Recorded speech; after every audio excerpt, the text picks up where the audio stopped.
라임 금품수수 의혹 라임. 예. 네. 재판받고 있는 기동민 의원 지역구 전략공천 지역구로 됐어요. 그렇다대. 예. 근데 이제 같은 사건에 얽힌 이제 이수진 의원 같은 경우는 경선을 치른단 말이에요. 윤영찬 의원. 재판받고 계신 분은요? 그래서 그 말씀을 드린 거야. 이 기준이라면 사법 리스크로 따지면 이재명 대표가 제일 많다. 근데 이게 왜 이게 형평성이 있냐라고 어제 민주당의 모 의원이 말씀하시더라고요. 그러니까 기준이라는 건 일관성이죠. 결국 일관성이죠. 네. 윤석열 대통령한테도 요구하는 게 그거 아닙니까? 네. 다른 사람한테 책임을 물으려면 본인한테 엄격해야 되고 본인 사람들한테 엄격해야 네. 된다. 이태원에서 그 많은 사람들이 죽어나갔는데 네. 아무도 책임을 안 지었지 않냐. 그런데 다른 사람들이 뭔가 잘못한 것에 대해서는 추상같이 추궁하지 않냐. 그래서 이중잣대 아니냐. 네. 그게 무슨 공정하냐. 당신이 선거 때 얘기했던 공정과 상식에 부합하냐. 네. 할 말이 없잖아요. 네. 그렇잖아요. 그리고 한동훈 비대위원장도 야당한테 그렇게 엄하게 나무래고 질타하는데 자기 사람들한테는 얘기 안 하잖아요. 네 편 내 편만 있을 뿐이란 말이에요. 아니, 같은 운동권도 자기 쪽에 있는 운동권은 괜찮고 저쪽에 있는 운동권은 나쁘고 이런 게 사람들이 볼 때는 기준이 그러면 안 되지. 그 기준이 2중 기준, 3중 기준이면 그건 공정성이 없다는 얘기고 형평성이 없다는 얘기잖아요. 그러니까 저는 이재명 대표가 본인의 사법 리스크 때문에 나는 출마에 대한 고민이 있다 그러면 기준 일관되게 적용을 해야 돼요. 예를 들면 기동민은 안 줄 수도 있죠. 네. 그건 그것 때문에 주는 게 안 주는 게 아니고 네. 누가 납득할 만한 다른 뭐가 있어야죠. 경쟁력이 없다든지 네. 예? 뭐 이런 게 있어야 되잖아요. 그거 없이 그냥 그 사람은 그 사건에 기소됐으니까 안 되고 이 사람은 기소됐으나 다른 이유가 있으니까 여긴 가고 네. 이래버리면 사람들이 안 따르죠. 신뢰는 안 하죠. 그러니까 그래서 이게 공천이 문제가 있다는 것이고 네. 그래서 이게 승리하기 위한 공천이 아니라 결국 방탄하기 위한 공천 아니냐라고 제가 말씀드린 거죠. 근데 이제 그런 비판을 감안하고라도 밀어붙인다는 게 이제 이재명 대표의 스탠스다 이렇게 보시는 거죠? 그분이 그 과거에 대선 후보로서 점수를 많이 딴 것도 물러서지 않고 네. 직진한 것 때문에 네. 점수를 많이 땄잖아요. 경기지사 할 때도 그렇고 성남시장 할 때도 그렇고 아마 그럴 거라고 저는 보는데 그러지 않아야 됩니다. 정치인은 국민들이 사인을 줄 때 받아야 됩니다. 국민들이 뭔가에 대해서 예를 들면 국민들이 먹고 살기 힘들다라고 얘기하면 국정을 책임지고 있는 사람들이 반응을 해야 돼요. 네. 정치학에서 우리가 반응성이라고 얘기하는 거. 정치학에서 정치인들에게 요구하는 거나 정부한테 요구하는 게 딱 두 가지입니다. 책임성과 반응성이거든요.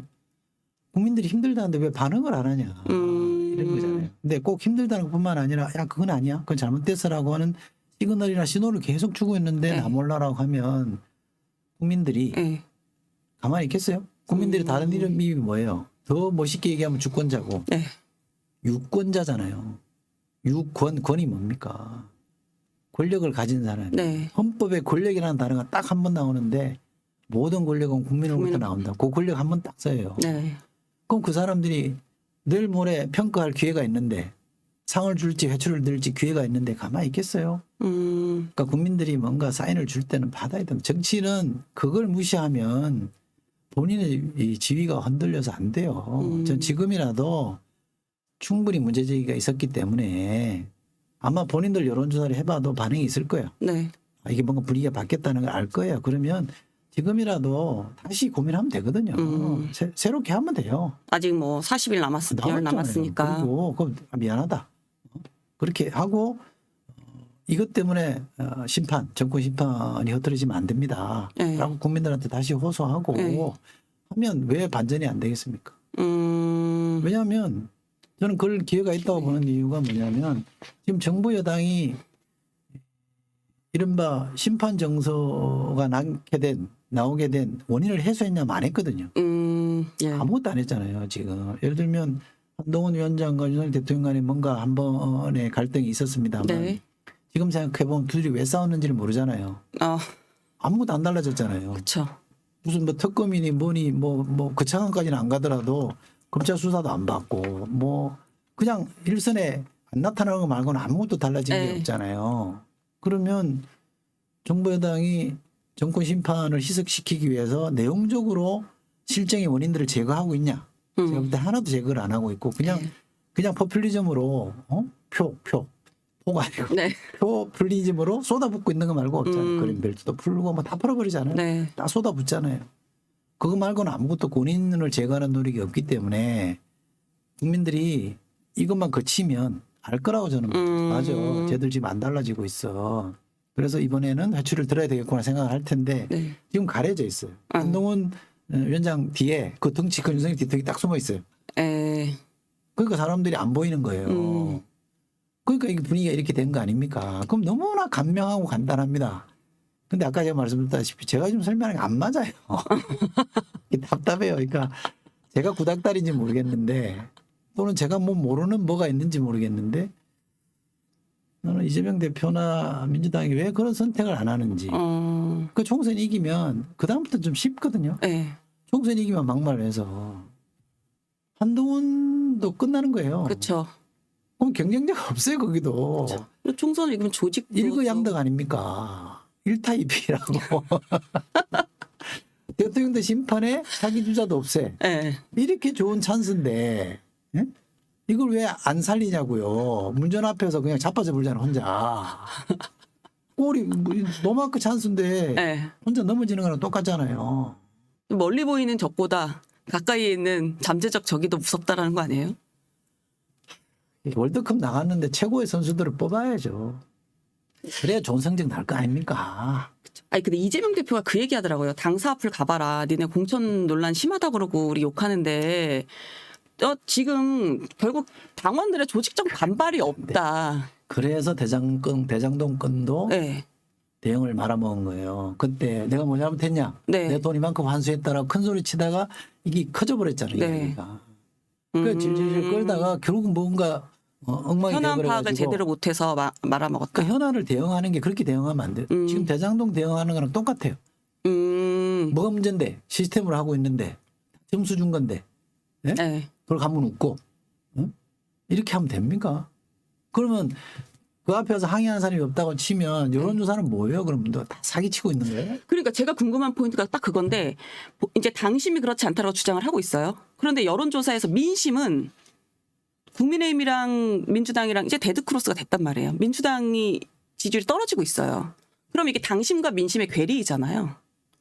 근데 이거를 이렇게 놓고 가도 총선을 이길 수 있어요. 당심과 민심을 놓고 말할 때는 고민할 것도 없이 민심이 우선입니다. 민심이 우선이다. 그럼 100번 우선이죠. 네. 모든 경우에는 민심이 우선입니다. 당심이라는 게 있을 수가 없어요 사실은. 당이라는 게 뭡니까? 민심을 얻기 위해서 존재하는 게 당이죠. 네. 왜 존재합니까 그게? 근데 민심과 따로 가는 당심이 있다? 그건 당이 아니죠. 당이 선거에서 표 얻어서 이기려고 하는 당이 민심과 따로 간다? 유권자들과 따로 놀겠다? 그게 네. 당이에요? 그건 패거리죠. 그건 당이 아니죠. 그러니까 당심이란 말 자체가 패거리. 틀렸어요. 그렇게 쓰면 안 되고 네. 당 많이 양보하면 당직자 뽑을 때는 당심이 있을 수 있어요. 아, 네. 그 당의 투표권을 가진 네. 사람들이 그럴 수 있죠. 그러나 이거는 선거잖아요. 선거에 국민이 유권자가 표를 행사하는 선거에 내보낼 사람들을 네. 당심으로 하는 거는 그건 전혀 맥락이 없는 얘기예요. 가령 당직자 출신 국회의원 자리를 놓고 당직가 뭐지 그 민주당 당직자들이 투표하는 거 그런 당심은 가능하지만 사실상 총선은 이제 국민의 민심을 반영하는 거기 때문에 어렵다. 그 정당이 네. 이 당의 어떤 후보를 뽑았는데 네. 국민들로부터는 지지를 못 받는다. 그러면 국민을 탓할 수는 없잖아요. 그쵸. 민주정치에서 그쵸. 정당이나 정치인이 국민을 탓할 수는 없습니다. 심지어 국민들한테 화낼 권리도 없어요. 네. 그러면 야 우리가 뭔 절차를 잘못했기 때문에 엉뚱한 선택을 했을까 해서 당내 의사결정 구조를 손을 봐야 돼요. 네. 근데 당의 일부 조직화된 소수의 목소리만 담으려고 애를 쓰면 네. 결국 전체가 망가져요. 미국의 티파티라는 것 때문에 공화당이 망가졌잖아요. 그 조직화된 소수의 목소리가 과잉 대표되고 있다고 하면 네. 이 과잉 대표되는 측면을 해소하려는 노력을 만들어야죠. 과거의 민주당은 당원이 호남이 많았어요. 네. 그랬을 때는 호남 비중이 너무 높다. 그래서 이걸 조정을 했습니다. 그렇죠. 그게 이제 당내 의사결정을 균형을 맞춰주려고 하는 거죠. 그게 민주적인 절차예요. 무조건 과잉 대표되는 거는 그건 어쩔 수 없다라고 하는 게 아니죠. 그렇잖아요. 그러면 우리가 투표를 왜 높이려고 애를 씁니까? 왜 공유를 만들어줍니까? 많은 사람들이 투표장에 나와서 하라는 거잖아요. 네. 일부만 나와서 돈 많은 사람만 나와서 휴일에 놀 수 있는 사람만 나와서 투표하면 왜곡되니까 모두가 다 나오라고 하는 그게 보편 투표 아닙니까? 네. 그게 비밀 투표. 그거는 국민들의 의사가 골고루 반영되기를 원하기 때문에 그렇게 하는 건데 실제로 만약에 그렇게 일부의 과잉 대표를 조장하는 제도가 있다? 네. 그건 손을 봐야 되는 거지. 민주주의라는 것도 제도적으로 자꾸 개선을 해야 되는 네네. 거잖아요. 근데 지금 엉뚱한 길로 가고 있는 거 아닙니까? 그리고 당심을 핑계로 민심의 심판을 받으려고 하는 사람들이 자기 입장을 변호한다? 아니죠. 그건 안 되죠. 그 안규백 위원장이요. 네. 저랑 친한데. 친하세요? 네. 안규백 위원장이 이 말씀하시더라고요. 왜 그 전현희, 추미애, 이현주 뭐 그 여전사 3인방이라고 그러셨잖아요. 일단 저 그 세 분의 공통점이 뭔가도 사실 지금 궁금한데 여전사라는 이 네이밍을 붙일 수 있는 게 성별을 떠나서 뭐의 전사의 개념을 붙일 수 있는지도 일단 살짝 말씀해 주셨으면 좋겠고. 올드한 용어죠. 용어는 올드한데 동의가 되세요? 민주당의 이 총선을 치를 때 이 세 명의 여전사가 이 필두에 나가는 게 의미가 있다. 낡은 얘기죠. 예, 무슨 닭다리도 아니고 왜 여전사란 말은 옛날에나 쓰던 거 아니에요? 그 요즘 시대에 진짜 무슨 저 젠더 감성이 없어도 그렇게 갖다 붙이면 왜 남성 전사는 없어요 그러면? 근데 이 젠더 감성도 감성이지만 이 세 사람의 공통점이 과연 무엇이냐 이거에도 사람들이 다 못 찾겠다라는 얘기가 많아요. 근데 일단 그거를 떠나서 근데 추 전 장관 특히 이 세 명 중에 이제 뭐 전현희 전 의원 같은 경우는 뭐 중송동갑으로 이제 전략 공천이 의결이 돼 있는 상태니까. 근데 추미애 전 장관 같은 경우는 이수진 의원하고 여론조사를 해봤을 때 이수진 의원이 상당히 높게 나오는 게 꽤 많대요. 예. 근데 그럼에도 불구하고 왜 추미애 전 장관을 계속 이 이수진 의원 지역구에 여론조사를 붙여보냐 이런 질문을 이제 기자들이 현장에서 해보니 여론조사 내용보다 훨씬 잠재적 역량이 뛰어나다. 그래서 이 여론조사가 보여주지 못한 무언가가 또 있다 이렇게 얘기를 했다는 거예요. 근데 제가 이 얘기를 들으면서 근데 그럼 왜 일부 의원들한테는 당내 여론조사를 돌려보니 당신이 여론조사가 떨어지요. 그래서 나가라. 가령 뭐 문학진 전 의원 같은 경우요. 이게 논리가 안 맞는 것 같더라고요. 제가 말씀드렸잖아요. 제가 모르는 뭐가 있는 것 같아요. 잠재적인 뭔가를 보는 저 이 많은 궁금증을 오늘 다 풀으려고 지금 여쭤보는데 뭐가 있을까요? 뭔가 우리가 못 보는 뭐가 있는가 봐요. 그렇게 설명하면 안 되죠. 저는 뭐 전현희 전 의원하고도 친구거든요. 종로에서 출판기념 할 때 제가 가서 토크도 하고. 그리고 뭐 이렇게 저는 정치인들이 출마할 기회를 갖고 싶어 하고 네. 국회의원에 대해서 뭔가를 펼쳐보려고 하는 자세를 탓하고 싶은 생각이 전혀 없고요. 저는 뭐 그래야 된다고 생각합니다. 세 분을 그렇게 묶는 거라든지 왜 그 사람이 되는지 내가 세부적으로 내용을 몰라서 뭐라고 말씀을 못 드리겠고요. 어쨌든 전체적으로 이 상황을 간명하게 이해할 수 있는 거는 결국 이재명 대표의 마음을 얻었냐 못 얻었냐 이걸로 귀결되는 거다라고 하면 그게 과연 시스템 공천이고 공정한 공천이고 그럼 말 그대로 사천 아니에요. 그렇지 이기기 위한 공천이냐. 근데 총선은 뭐 제가 진짜 많이 양보하면 이기기 위한 선거면 공천이면 좋다 이거예요. 그러면 뭐 사천 아니라 뭐 하레비를 해도 여론조사의 반영이 좋게 나와야 되잖아. 네. 야 그럴만해. 네. 옛날에 정청래 의원 공천 배제한 적이 있습니다. 네. 김종인 비대위원장이. 이해찬 대표랑 같이. 그것도 그냥 갑자기 해버렸어요. 맞아요. 네? 그죠? 근데 그때는 뭐 시스템 공천 이런 말도 잘 안 했어요. 근데 사심을 갖고 했는지도 모르죠. 특히 이해찬 전 대표한테는 김종인 위원장과의 과거에 선거에서 붙었기 때문에 본인이 낙선한 적이 있기 때문에 사심이 작용해서 한 건 사천이죠. 근데도 여론은 좋았단 말이죠. 그렇죠. 주류 세력의 어떤 대표 주자를 그렇죠. 그러니까 그런 거면 제가 뭐 많이 양보하면 절차나 이런 게 그렇더라도 어차피 공천하는 게 당대표의 책임이 제일 크니까 그럴 수 있겠다 싶은데 이번 건은 제가 모르는 뭐가 있어서 총선 결과는 다르게 나올지 모르겠습니다만 아직 시간도 좀 있고요. 현재까지의 여론 동향이나 흐름을 보면 그건 아닌 거라고 지금 반응이 보이고 있단 말이죠. 그러면 잘못된 거죠. 아, 저희 지금 그만하래요? 속보 들어오는데 홍영표 의원 컷오프가 됐다네요. 경선도 안 시키고 예. 어제 발언 때문에 이제 예. 이 걸렸군요.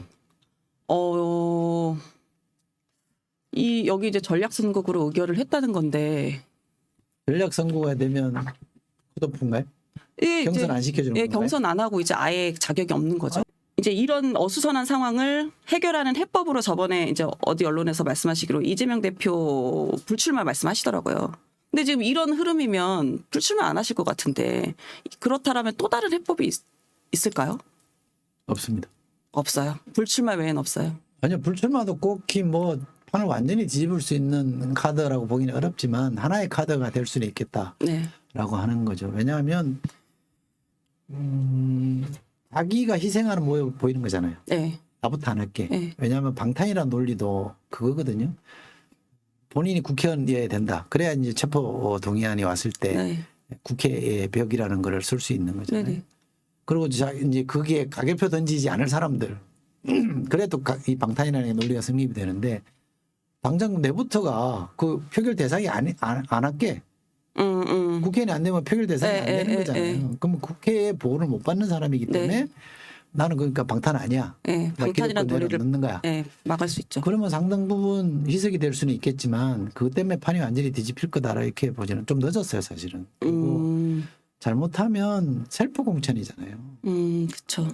그잖아요. 그리고 그 지역구가 원래 당신이 하던 지역구도 아니잖아요. 그렇죠. 거기 갈 네? 때도 뭐 말이 좀 그러니까, 있었죠. 그러니까 여러모로 지금 쓸 수 있는 카드가 과연 뭘까? 유일한 카드는 빨리 잊혀지길 바라고 네. 공천 끝내고 이제 캠페인으로 들어가는 거죠. 이제 유세차 돌아다니고 막 이러면서 이제 계속 심판론을 외치는 거죠. 그렇게 해서 현재까지 했던 거 이제 잊어버리게 약간 밀쳐놓고 뭐 저희가 잘못한 거 알겠는데 네네. 어쨌든 더 중요한 건 이거 아닙니까? 여기에 좀 되게 집중해 주시죠. 이렇게 호소하는 것밖에 없겠죠.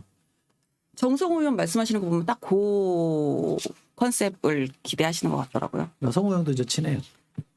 다 친한 사람들이에요. 어떻게 보면.